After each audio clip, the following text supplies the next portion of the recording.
This video is for my Algebra 1 class. We're going to be going over Lesson 80, Calculating Frequency Distributions. I highly recommend that you pause the video here and just go ahead and copy what you see on the screen, and that way you can just relax and listen as we go over it. So here we go. Discrete events is our first vocab term, so actually let's go ahead and grab our yellow highlighter and highlight that. So discrete events. These are events with a finite number of outcomes. So finite, remember, means that it is limited. You're used to the word infinite. The prefix in means not. So infinite literally means not limited. But these are finite. They are limited. So this means you could actually potentially count the number of outcomes. So a good example of that is a die, which we're going to be using a little bit later. So a die only has 6 possible outcomes. That's a limited number, a finite number. So our next vocab term here is compound event. A compound event is really just a combination of simple events. So a simple event, again, would be like rolling a die, flipping a coin, drawing a marble out of a bag. So one action, if you find the probability of one action all by itself, that's a simple event that you're finding the probability of. On the other hand, if we combine actions like rolling 2 dice, that's a compound event because there's going to be an outcome here and there's going to be an outcome there, and we are combining the two. That's compound. Okay, flipping a coin twice would be a compound event. Because you have the one event of flipping the one coin, the other event of either flipping a second coin or flipping the same one a second time. That would be compound event there. And then finally, our last vocab term here is what we're going to kind of really focus on today, which is frequency distribution. And this shows the distribution of outcomes among several ranges of data, which is really just a fancy way of saying it shows how the data is spread out. So, and it can be represented in tables, graphs, tree diagrams, lists, and various other ways. Today specifically, we're going to take a look at tables and graphs. So, to explore this, we're going to go ahead and take a look at the sum of 2 dice. So if I take 2 dice and I roll them, what do I get? So, well, theoretically, how would this be distributed? So theoretically, in order to help us with this, I've actually taken a dry erase board here and I've made a table. So remember, when you're trying to look at the theoretical outcomes using tables like this, especially if it's only just 2 different actions, a table like this is very nice. Tree diagrams are very nice. Tree diagrams have the flexibility of being able to go beyond just 2 simple events. But this is really nice for adding up the results of 2 dice. So you can see here I've got my first die. I can get a 1, 2, 3, 4, 5, 6. My second die, 1, 2, 3, 4, 5, 6. And so if I fill in the chart, I can figure out what are the possible sums. So I can get a sum of 2, 3, 4, 5, 6, 7, 8, 9, 10, 11, or 12. And so we see that reflected in the chart. You may want to take a moment and pause and copy the chart down. So now let's fill this in. So if I look at my chart, what is the frequency that we see a sum of 2? So how often do you see a sum of 2? Just once. So the frequency of getting a sum of 2 is 1. How many times do we see getting a sum of 3? Just 2 times. A sum of 4, 1, 2, 3 times. A sum of 5, 1, 2, 3, 4 times. A sum of 6, 1, 2, 3, 4, 5 times. A sum of 7, 1, 2, 3, 4, 5, 6 times. A sum of 8. Now, hopefully you haven't just decided that this is going to be 1 less than whatever number we're looking for, because 8 is only 1, 2, 3, 4, 5 times. A 9 is only 1, 2, 3, 4 times. A 10 is only 1, 2, 3 times. An 11, just twice. And then finally, to get a sum of 12, well, it's only going to happen when you roll double sixes. So it only happens once.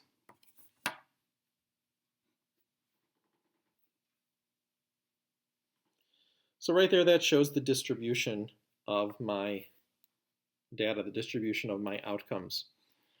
So you can see the most likely thing we're going to get here is a 7. There are 6 different ways to get a 7. That's more than anything else. This is worth memorizing. This comes up from time to time, and having this in your mind can actually be helpful for the future instead of having to recreate that chart over and over and over again. Also, if you're ever playing games at home and you're rolling 2 dice for the game and you're trying to kind of think through strategy, it's not a bad thing to have in your mind, just that it kind of counts up and then it counts right back down. So, but anyways, we're going to keep moving here. So if we consider how many possible outcomes, well, obviously with a grid that's 6 by 6, this means that there were 36 possible outcomes. So the probability then of getting a sum of 2 is 1/36. So for about every one roll, or excuse me, for about every 36 rolls, we should expect to get a sum of 1, or sum of 2 once. I'll say that one more time. I kind of mixed that up a bit. So for every 36 rolls, we can expect to get a sum of 2 about once. Okay. About once. Over here, how many times should we expect to get a sum of 3? Well, its probability would be 2/36, which reduces to 1/18. So we expect to get a sum of 3 about 1 time for every 18 tries. That's another way to look at it. A sum of 4 would be 3/36, which reduces to 1/12. Then we have a probability, or sum of 5, which would be 4/36, or 1/9. A sum of 6 would be 5/36, which does not reduce. And then 7 would have a probability of 6/36, or 1/6. And then, of course, these just are going to count down, so they're going to be a mirror image here. So 5/36, 1/9, 1/12, 1/18, and 1/36. So we are just as likely to get a 12 when we roll as we are to get a 2 when we roll. So there is our frequency distribution theoretically for the sum of 2 dice. Now, often for a frequency distribution, we're usually looking for more real-world data. So we're going to take a look at this now again, but this time we're going to look at it experimentally. So we have basically the same chart. We're going to do 50 trials here. And what we add in is a tally. So I'm going to take my 2 dice now, and I'm going to roll. And when I roll, I just got myself a 7. So what I'm going to do is I'm going to put a tally in for the 7. Then I'm going to roll again, and I got a 4. And, well, we decided on 50 trials, so we've only got to do this 48 more times. However, I decided instead of having you sit there through that and watch me roll 2 dice 50 times, that I would go ahead and do that ahead of time without you. And so I'm going to share with you my results now. So for the 2, I ended up rolling a 2 3 times. So 3 tally marks there. I got a 3 twice. I got a 4, actually 4 times. I got a 5, actually 5 times. The 6, I ended up getting 10 sixes. 7 only occurred 4 times. 8 actually occurred 8 times. I got 5 9s. I got 4 10s. I had 4 11s. And just a single 12. So if we had actually done this out together, that's what we would have put down. Just as we go along, tally, tally, tally, tally until we've got all 50. Now, we change them into numbers. 3, 2, 4, 5, 10, 4, 8, 5, 4, 4, and 1. So this is out of 50 tries. So this time we're looking for an experimental probability. So experimental probability will be, well, the number of times it happened over the number of times we tried. So the experimental probability of getting a sum of 2 was 3/50ths. The experimental probability of getting a 3 was 2/50ths, or 1/25th. Probability of getting a 4 was 4/50ths, or 2/25ths. Probability of getting a 5 was 5/50ths, or 1/10th.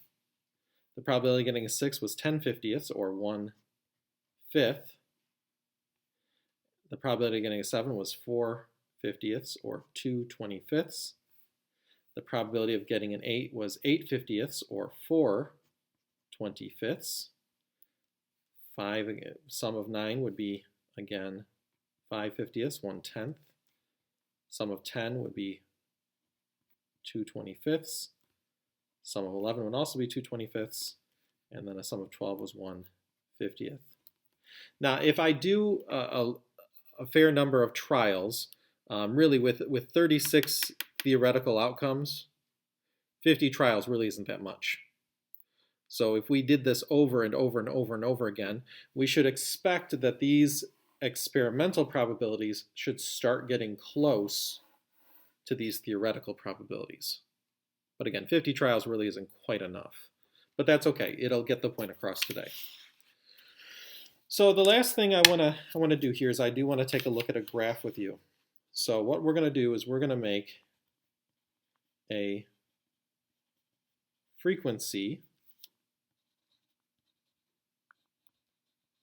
distribution of the sum of 2 dice. We're going to make a table. And so as I make my table, I need a title. So there's my title. And we're going to do it on our experimental data. So if I look at the experimental data, the highest number I have here is a 10.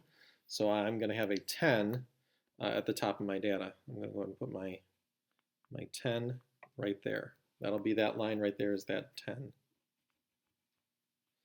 And then I'm going to drop this down 1, 2, 3, 4, 5 spaces.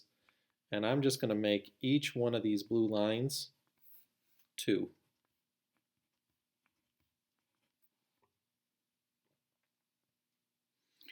Now we're going to come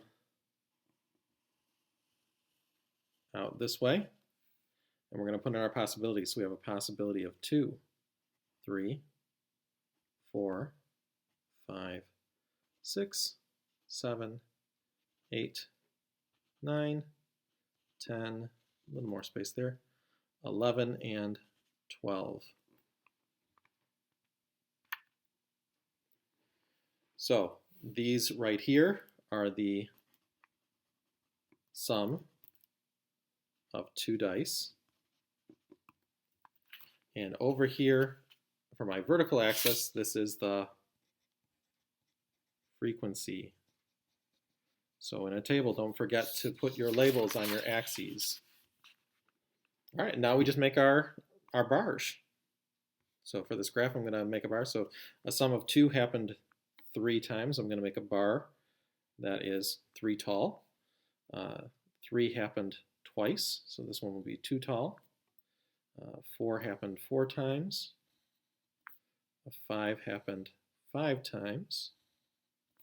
A 6 happened 10 times.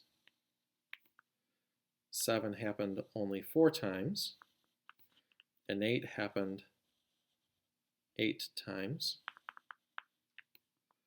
A 9 happened 5 times. 10 happened 4 times. 11 happened 4 times.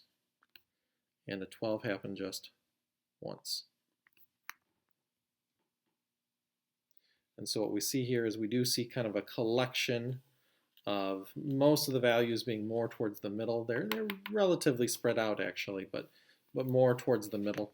And I would expect that as we started doing this more and more times, especially as we start going up into the hundreds and then even into the thousands, we should expect to see more and more in the middle.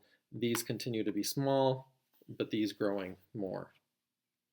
And ladies and gentlemen, that is a frequency distribution, and that is the end of our lesson.